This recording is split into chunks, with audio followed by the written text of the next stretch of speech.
putain, j'ai vraiment le démon, quoi. Sans déconner. Yo les gens, j'espère que vous allez bien. Aujourd'hui, on se retrouve pour le débrief du match entre Brighton et Marseille. Victoire de Brighton 1-0 à la dernière journée de la Ligue Europa. Avant ça, n'hésitez pas à liker cette vidéo, à commenter ce match et ce débrief si vous avez pensé. Partagez avec vos amis si ça vous a plu. Abonnez-vous à la chaîne et activez la cloche de notification pour ne rater aucune de nos prochaines vidéos. Alors, on va parler de plusieurs choses dans la vie. On va parler du match de la Ligue Europa et aussi de la Coupe de France. Et oui, parce que les clubs de Ligue 1 font son entrée en 32e de finale en mois de janvier, donc pratiquement dès le début de l'année 2024. Du coup voilà, dans la vie, pratiquement on va parler du match. Match pression, c'était la pression totale, c'était soit 8ème, soit le barrage, parce que je vous rappelle, Tottenham, le premier est qualifié directement pour le 8ème, mais le deuxième est en barrage, on va dire, de 16ème, les 16ème de finale on va dire, mais en réalité ils sont en barrage contre le 3ème de la Ligue des Champions. Du coup voilà, personnellement dans le match, bon, c'était plus Brighton qui nous a botté cul, comme d'habitude, on n'était pas chez nous, on n'était pas personnellement en forme, comme d'habitude quoi, j'ai envie de dire, putain, sans déconner. Donc personnellement là, dans le match, il y a eu beaucoup d'occasions du côté de Brighton. Je vais vous dire honnêtement, les seules occasions qu'il y a eu du côté de nous, une seule, et c'était sur la part transversale, sans déconner. C'était plus Brighton qui nous dominait le match, qui nous a botté le cul. Attends, l'offensive qu'ils ont, João Pedro, Monita frère. Monita, l'un des meilleurs japonais de l'histoire, donc personnellement là on était dans la merde. Du coup voilà, et personnellement là, bon c'était soit une victoire, soit un nul qu'on devait se taper nous pour éviter d'aller en barrage. Si c'était défaite, c'est barrage. Du coup voilà, désolé, j'ai super mal au dos, donc franchement quoi, c'est un peu le démon quoi. Je me suis fait mal à cause de vous quoi, putain. Du coup voilà, personnellement à la mi-temps il y a eu 0-0, je vous ai dit, il n'y a qu'une seule occasion du côté de nous, mais Brighton là ils ont été hors forme, ils ont été à la hauteur, franchement quoi. Et le deuxième mi-temps c'est presque pareil, voire un peu plus pour nous. En fait on a essayé de faire des occasions etc, de tirs non cadrés, et surtout quoi, un poteau quoi. On a marqué le but du poteau putain. Voilà, bah on n'a pas marqué le but mais je veux dire on a fait un poteau quoi, c'est ça j'ai envie de dire quoi. Du coup voilà, et personnellement il se passe presque rien, il y a eu des occasions du côté de Brighton et du côté de Marseille, mais malheureusement ça n'a pas suffi. Et suite, malheureusement, un but particulièrement à la 88e minute. Alors, c'est pas l'un des meilleurs attaquants de l'histoire, parce que ce mec il vient du Brésil. Bah, je sais pas s'il joue avec l'équipe brésilienne, ça je me suis posé la question. Dites-moi dans l'espace commentaire. Du coup, voilà, et particulièrement là, franchement quoi. Ce que je dis souvent, particulièrement, Paul Lopez ne peut pas tout arrêter. Il a fait des super parades, etc. Il a été très très bon dans le match. Mais je l'ai dit souvent, il peut pas tout prendre, il peut pas tout arrêter. Donc franchement, là c'est la défense. Et alors particulièrement, j'aurais dit c'était un peu à cause de Unai, parce qu'en réalité, il était sur lui, mais il a pas osé le tenter. Du coup voilà, donc particulièrement là, c'était la catastrophe totale. Du coup voilà, particulièrement, on va parler des joueurs. Bon, on va pas parler des remplaçants, parce que particulièrement, j'ai pas vraiment vu leur niveau, même s'ils ont été très à la hauteur que les autres. Du coup voilà, en gardien, Paul Lopez, excellent. Franchement, Paul Lopez très très chaud, j'ai envie de dire. Malheureusement, le but qui nous a coûté la défaite. Et je le dis souvent, il peut pas tout prendre, il peut pas tout arrêter. Donc pratiquement les défenses, les joueurs, faut qu'ils défendent aussi, parce que sinon là, on va pas s'en sortir. Du coup, on va parler pratiquement la défense, donc Mbemba.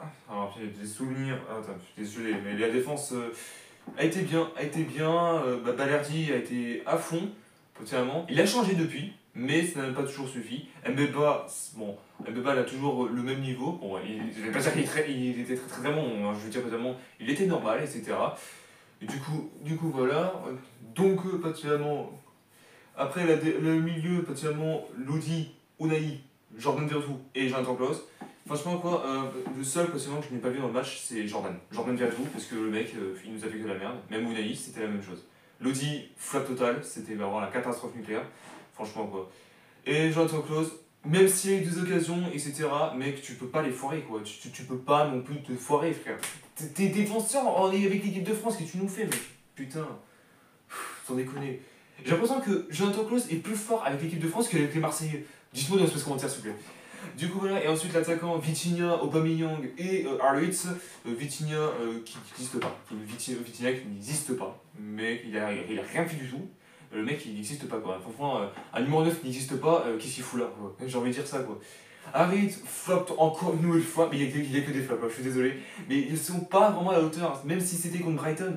L'un des, pas, pour ne pas dire les meilleures équipes, mais potentiellement l'un des... Bon, après, l'un des meilleures équipes de la Ligue Europa, franchement, là, c'est un peu la catastrophe nucléaire. Du coup, voilà, et Aubameyang, même si personnellement il a loupé des bonnes choses, ça reste quand même un très très bon attaquant. Enfin, bon, un tueur dans son cage. Je me demande si c'est plutôt Aubameyang le numéro 9 et Vitinha le numéro 10. Mais parce qu'en réalité, j'ai plus vu de. Dans toute la saison de Ligue 1 et de la Ligue Europa, que j'ai vu plus Aubameyang faire de bonnes occasions que Vitinha. Donc franchement, là, c'est un peu compliqué quoi. Du coup, voilà, au classement, Brighton premier avec 13 points, le 13 qui porte malheur. Marseille, deuxième avec 11 points, donc l'Ajax et Athènes, ils n'existent pas. Du coup, voilà, et potentiellement là, on va affronter un troisième de la Ligue des Champions. Mais, ce que je dis souvent, on peut gagner parce que on a fait, la dernière fois qu'on a été en Ligue Europa, ça remonte à il y a longtemps, je crois que c'était 2017-2018, on a fini deuxième. On a fini deuxième, et on a été en barrage contre le troisième, c'était Leipzig, si je ne me trompais pas, et on avait cartonné contre eux, on avait tout niqué jusqu'au bout pour atterrir en finale. En étant en finale, on était contre l'Atlético de Madrid. Au Black au cage, Antoine Griezmann, frérot, c'était la masterclass. Donc du coup voilà. Voilà, donc du coup c'est tout pour le match, et je vais parler aussi de la Coupe de France qui arrive pratiquement le mois prochain. Enfin, oui, le mois prochain, donc pratiquement le 9 janvier si je ne me trompe pas. Et on sera contre Thionville. Donc Thionville c'est pratiquement une équipe nationale, nationale 3, la troisième nationale. Du coup, bon, pas troisième en national, ils sont pas troisième en classement. Ils sont en national 3, ça veut dire que pratiquement ils sont la troisième édition en national, en réalité. Et puis, quand j'ai vu le tirage, j'ai vu la réaction de Thionville, l'équipe Thionville, ils se sont dit, oh putain, yes, c'est beau. Mais non, mais ils vont me tuer de rire, sans déconner. Les personnes les plus faibles sont toujours un club Ligue 1 ultra fort, mais le problème c'est qu'ils rigolent juste derrière.